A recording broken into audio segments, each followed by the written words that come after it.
Mexico, Canada, and the European Union have condemned Trump's metal tariffs, and governments around the world braced for even more levies from the new administration amid fears of an escalating global trade war.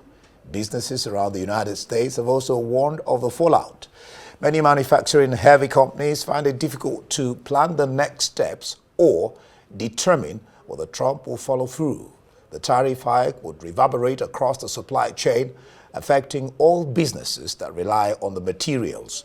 The measures, due to take effect on March 12th, will apply to millions of tons of steel and aluminum imports from Canada, Brazil, Mexico, South Korea, and other countries that have been entering the U.S. duty-free under the carve-outs.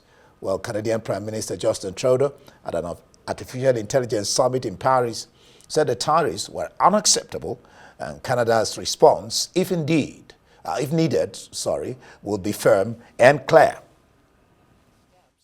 Tariffs on Canadian steel and aluminum would be entirely unjustified.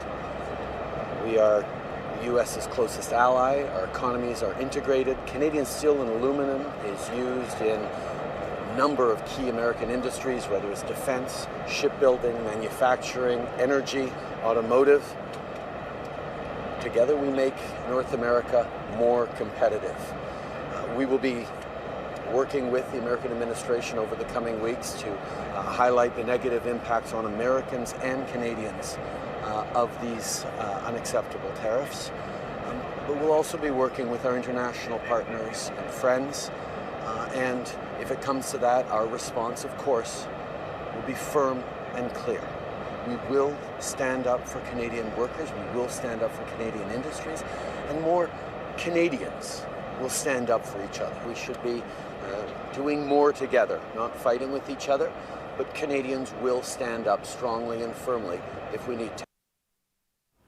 President Donald Trump ordered U.S. agencies to work closely with top advisor Elon Musk's effort to shrink the federal workforce by identifying government employees who can be laid off and functions that can be eliminated entirely. With his 4-year-old son by his side or on his shoulders, billionaire Musk stood next to Trump in the Oval Office of the White House before the order was signed, taking questions from reporters and making it clear that he was leading efforts to cut what he saw as government waste at Trump's behest.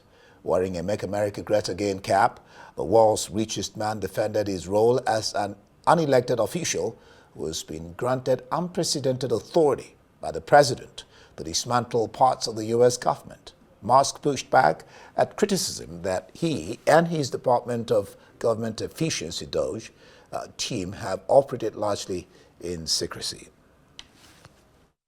Of dollars in waste, fraud, and abuse, and I think it's very important, and that's one of the reasons I got elected. I said we're going to do that.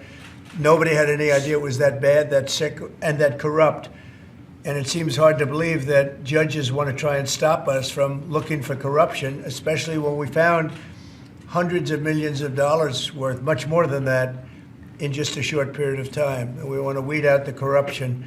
And it seems hard to believe that a judge could say, we don't want you to do that. Well, so maybe we have to look at the judges, because that's a very serious, I think it's a very serious violation. There are good people who are in the federal bureaucracy, but you can't have an autonomous federal bureaucracy. You have to have one that is responsive to the people. That's the whole point of a democracy. And if you looked at if you looked at the founders today and said, what do you think of the way things have turned out? Well, we have this unelected, fourth unconstitutional branch of government, which is the bureaucracy, which has, in a lot of ways, currently more power than any elected representative. And this is not something that people want, and it's not. It does not match the will of the people. So it's just something we've got to fix. So what we're talking about here, we're really just talking about adding common sense controls that should be present, that haven't been present. And to discuss further, I have joining me live from California, Bob Mulholland, a Democratic National Committee member for 28 years, and a delegate to 13 national conventions. Glad to have you join us, Bob. Before I go to talk about courts, let's discuss this issue of tariffs first of all. So Trump says reciprocity, which could take any of three approaches, is the only fair way to trade. These are his words, but this could wreak havoc, especially in the car industry. How much impact? This is terrible. The Canadian Prime Minister Trudeau is right. Already today, it's announced that inflation has gone up to 3%, and all the economists, or most of them, have said all this tariff is going to increase the cost for Americans in our cars and our food, our eggs, everything. And unfortunately, Trump, he's not known for his intellectual capacity. He just spends a few hours every morning watching TV, keeping track of how often he's on. And that's the extent. He figures the more announcements, the more TV coverage. But I think within a couple months, the American people are going to say, wait a minute, everything seems to be going up. So this is an absurd program, and it's going to hurt Americans. The next thing I'm going to ask you, there's this question of Americans bearing the brunt. I mean, it's all over. I mean, even the world economies are saying that Americans will probably bear the brunt. And then, how about inflation?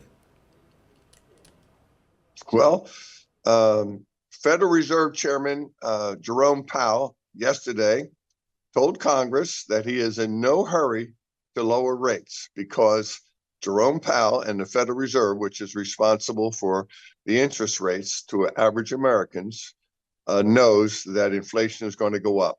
And he, as the chairman, has to fight it. And when car prices go up, it's going to be a real problem because Americans have a hard time with a lot of basic needs. And of course, cars are very important in America. So today, Wall Street is looking at what Jerome Powell is saying, not what Trump is saying. All right. Doge, led by Elon Musk, has been criticized by Democrats who are accusing Doge of lack of transparency. Its efforts has also been hampered by legal challenges. Talk to us about what Elon Musk is doing.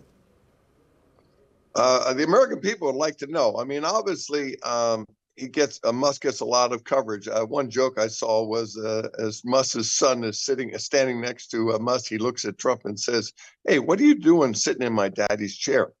And Musk himself is known as a billionaire. But what most people don't know is he has tens of billions of dollars of federal contracts on his space stuff and other stuff. And who is watching Musk?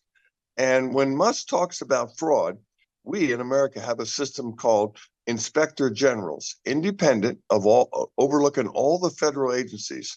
And every day they announce what corruption they have found. Well, a week ago, Trump fired them all. So now we're saying, well, what happened to the process where we were showing some corruption? And there's always corruption all over the world, but it's minor compared to the big picture. Musk is unelected.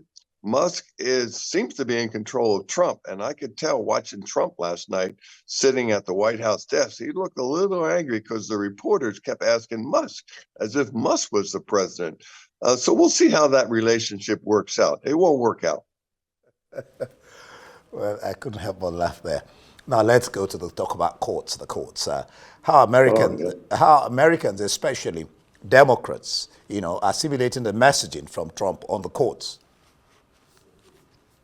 Yes, I was born and grew up in Philadelphia, where this country was founded, and so I have a long interest in the basic statement of what the founders in 1776, 3 levels of government. And the way Trump talks, it's like, well, yeah, in the Constitution, there's 3 levels of government, including the courts.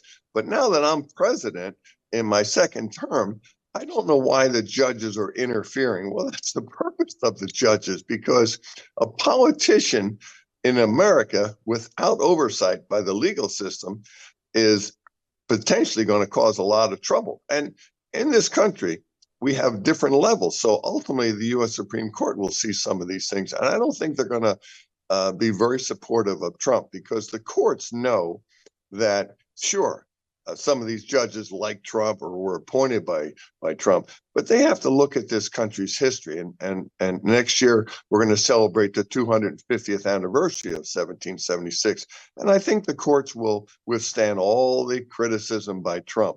But it was interesting. Trump, in his press conference with Musk, did say, "Oh yeah, we have to follow what the courts say." But his vice president, J.D. Vance, said the other day, we don't have to listen to judges. Well, it kind of reminds me of what Stalin said about the Pope. When the Pope was criticizing Stalin said, "Well, how many divisions of troops does the Pope have?" Well, hopefully this country doesn't go down that street. And that's the danger staring America in the face. I'm aware that some have gone to court on these issues. What's the latest on that front? I think that Trump indicated that he will appeal these cases.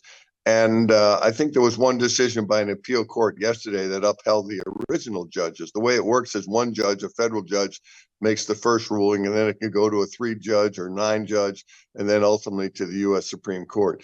But, Nixon found out himself that even though he saw friends in the U.S. Supreme Court, but they ruled 9-0 that he had to release those secret tapes of his, and that led to the end of Nixon on August 9th, 1974. And I think Trump, despite his staff always saying, "You're doing a great job, has to come to his common sense. If the U.S. Supreme Court rules against him on some of these cases, Trump's going to have to back off a lot of these accusations and tariffs. The tariff thing is the most important thing, though, because it's going to hurt the world's economy. It's going to hurt Americans' economy. Watch and see how that plays out in the coming days. Bob Mulholland, the Democratic National Committee member for 28 years and a delegate to 13 national conventions. Thank you for being on the program. Thank you. Good evening.